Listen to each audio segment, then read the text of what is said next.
আসসালামু আলাইকুম। আমি মোহাম্মদ শাকুর রহমান, প্রভাষক, হিসাব বিজ্ঞান বিভাগ, প্রকৌশল গাজী কলেজ, ২৫০০, নারায়ণগঞ্জ।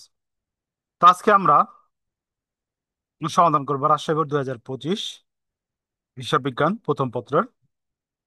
তো ১ নম্বর কোশ্চেন: পুরাতন যন্ত্রপাতি বিক্রয় যন্ত্রপাতি হিসেবে ক্রেডিট করার পরিবর্তে বিক্রয় হিসেবে ক্রেডিট করা হলে কোন ধরনের ভুল? নীতিগত ভুল।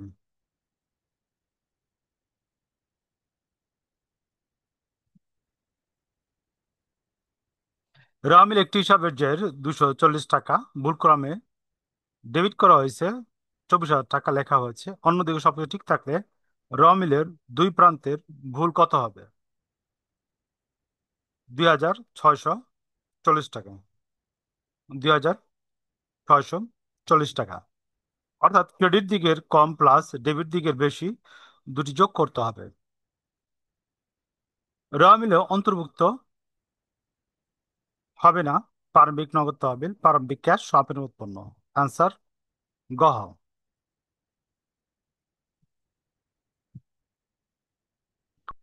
একটি র মিলে ক্রয় ২০,০০০ টাকার পরিবর্তে ১৫,০০০ টাকা, বিক্রয় ৫০,০০০ টাকার বইতে ৪৫,০০০ টাকা লেখা হয়েছে। এই ভুলগুলো র মিলে মিলে গেল। র মিল তৈরিতে কোন ধরনের ভুল হয়েছে? র মিল তৈরিতে এই ধরনের ভুল বলা হয় পরিপূরক ভুল, অর্থাৎ সমান পরিমাণ ডেবিট ক্রেডিট ভুল করলে র মিল মিলে যাবে। র মিল যোগফল কত টাকা কম বা বেশি দেখানো হয়েছে? র মিলের যোগফল ৫,০০০ টাকা বেশি দেখানো হয়েছে। আর্থিক অবস্থা বিবরণীর উপাদান কোনটি? সম্পদ এবং দায় এবং মালিকানা সত্ত্ব হইল আর্থিক অবস্থা বিবরণীর উপাদান। হিসাবকাল শেষে আয় ও ব্যয় জাতীয় হিসাব বন্ধ করার জন্য কোন দাখিলার প্রয়োজন হয়? সমাপনী দাখিলা। কার্যপদ্ধতি প্রস্তুত করা হয় হিসাবকালের ১ বছর হইতে পারে, ৬ মাস হইতে পারে, ১ মাস পর হইতে পারে। অ্যান্সার গহ। আন্তঃফেরত ভুলবশত ক্রয় ফেরত হিসেবে লেখা হয়েছে, ভুলটি সংশোধন করার জন্য কি করতে হবে? আন্তঃফেরত হিসাব ডেবিট, ক্রয় হিসাব ক্রেডিট করতে হবে।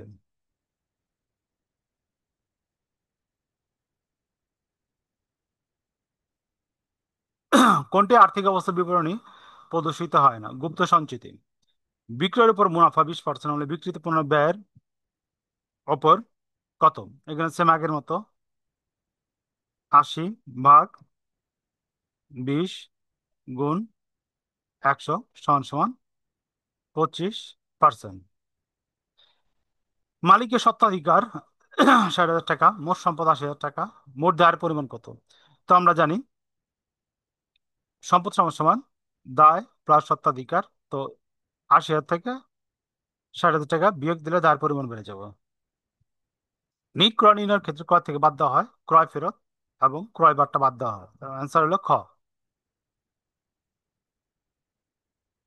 ২০২৪ সালে ৩১ ডিসেম্বর তারিখে সমাপনী উৎপন্ন ৪০,০০০ টাকা, বাজার মূল্য ৩০,০০০ টাকা। প্রকৃতপক্ষে সমাপনী উৎপন্নের মূল্য হলো ৩০,০০০ টাকা। অন্যদিকে সমাপনী উৎপন্নের মধ্যে ৫,০০০ টাকা করে বিনিষ্ট পণ্য হয়েছে, 40% বীমা কোম্পানি ক্ষতিপূরণ দিতে সম্মত হয়েছে। ২০২৪ সালে ৩১ ডিসেম্বর তারিখে সমাপনী উৎপন্নের মূল্য কত হবে? ৫,০০০ টাকা করে বিনিষ্ট হয়েছে, আগুনে বিনিষ্ট পণ্য সমাপনী মূল্য থেকে বাদ দিতে হবে। সমাপনী উৎপন্নের প্রকৃত মূল্য কত? 25,০০০ টাকা। চলতি সম্পদের পরিমাণ কত? চলতি সম্পদের উম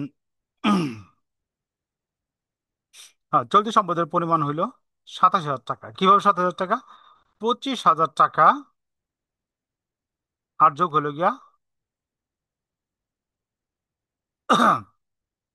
25,০০০ টাকা আর যোগ হলো গিয়া ৫,০০০ গুণ 40%। ওকে, 40% যে দিতে পারবো, দিতে সম্মত হয়েছে এটা বীমা কোম্পানির বীমা দাবি। আচ্ছা, আমরা আমরা একটু বোর্ডে চলে যাই, এই জন্য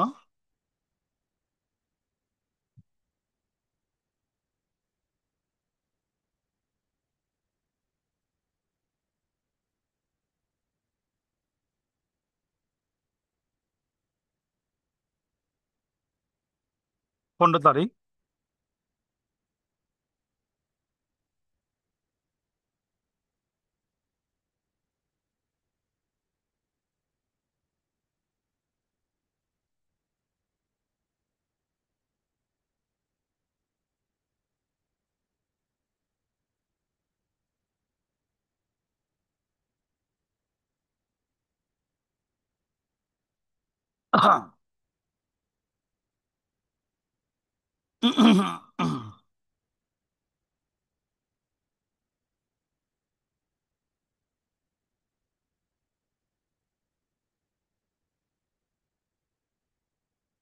তো আগরও বিনষ্ট পণ্যর 40% কি করবে, বীমা কোম্পানি ক্ষতিপূরণ দিতে সম্মত হয়েছে।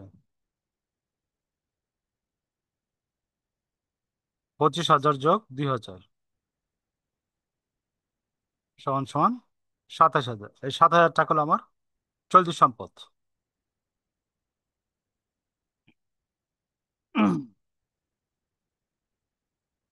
ওকে, 7,000 টাকা। অনাদায়ী পণ্য ধার্য করা না হলে নিট মুনাফা অতিরিক্ত প্রদর্শিত হবে এবং সম্পত্তির মূল্য অতিরিক্ত প্রদর্শিত হবে। অ্যান্সার খ।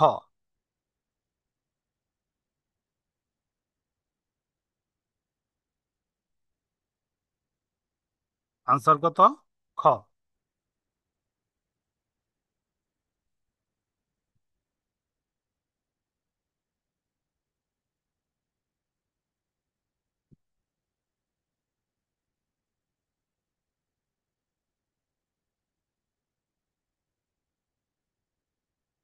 হুম, অ্যান্সার খ। ওকে, এখন আমরা চলে যাচ্ছি 17 নম্বরে। 17 নম্বরে বলছে র মিলে 15% বিনিয়োগ দেওয়া আছে। 31/3/2024, 50,000 টাকা বিনিয়োগের সুদ 1,500 টাকা দেওয়া আছে। বছর শেষে বিনিয়োগের সুদের বছর শেষে মোট বিনিয়োগের সুদের পরিমাণ কত? বছর শেষে মোট বিনিয়োগের সুদের পরিমাণ বের করতে হইব। আমরা একটি ক্যালকুলেশন চলে যাই।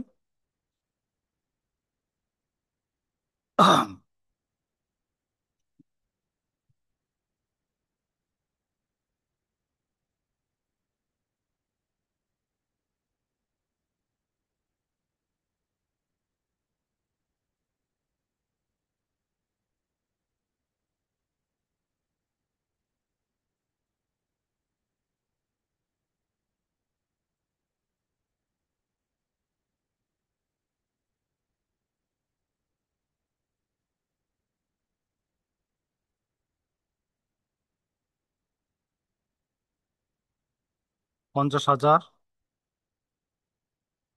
15% ভাগ 12 গুণ 9 সমান সমান 6,000,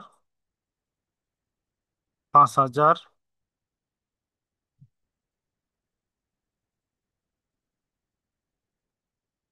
5,625 টাকা।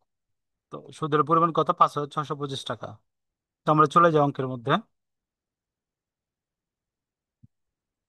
সুদের পরিমাণ 5,625 টাকা। অপরিচালন ব্যয় কোনটি? ঋণের সুদ, বিবিধ খরচ, অপরিচালন ব্যয়। অ্যান্সার গ। কোনটি মূলধন কোনটির ফলে মূলধন লাভে ব্যয় হলে মূলধন আসবে? পুঞ্জীভূত অপচয় কি? বিপরীত সম্পত্তি।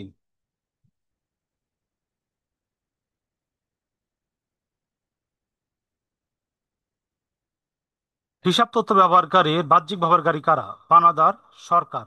1 এবং 3। নিচের কোন দলিলের উপর ভিত্তি করে বিক্রয় জাবেদা প্রস্তুত করা হয়? চালান।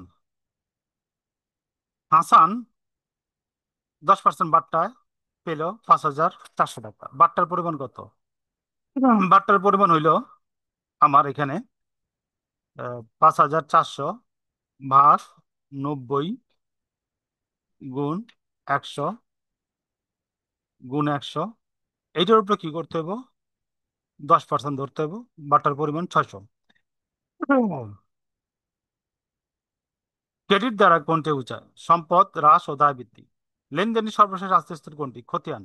ব্যাংক বিবরণী ক্রেডিট পাশে লেখা হয় ব্যাংক জমা।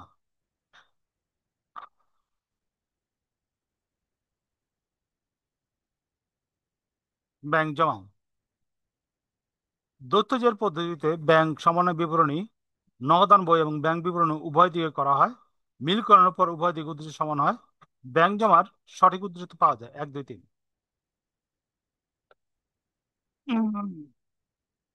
নগদান বই অনুসারে ব্যাংক জমা উদ্ধৃত 5,000 টাকা। ব্যাংক বিবরণী নিমিত্তে ব্যাংক চেক ব্যাংকে জমা দেওয়া চেক 5,000 টাকার স্থলে হিসেব রাখা 500 টাকা লিখেছে। ব্যাংক জমা বিবরণীতে ব্যাংক সমানের বিবরণীতে জমাকৃত চেক বাবদ নগদ বইয়ের উদ্ধৃতের সাথে কত টাকা কত টাকা জমা দেখাতে হবে? 53 টাকা, 5,000 টাকা কম। যেটা 45,000 টাকা কি করছিল, কম লিখছিল, সেটা কি করতে হবে? জমা দেখাতে হবে। উক্ত ভুল সংশোধনের হলে আর্থিক অবস্থা বিবরণীতে কি প্রভাব ফেলবে? সম্পদ বৃদ্ধি পাবে এবং ব্যাংক উদ্ধৃতি বৃদ্ধি পাবে। আনসার খ। নিচের কোনটি র মিলে অন্তর্ভুক্ত হয় না? অব্যবহৃত, মণিহারি, র মিলে অন্তর্ভুক্ত হয় না। তো আমরা আলোচনা করলাম রাজশাহী বোর্ড 2025। পরবর্তী লেকচার আমরা দিনাজপুর বোর্ড 2025 আলোচনা করব। তো আমাদের আজকের লেকচার এখানে সমাপ্ত।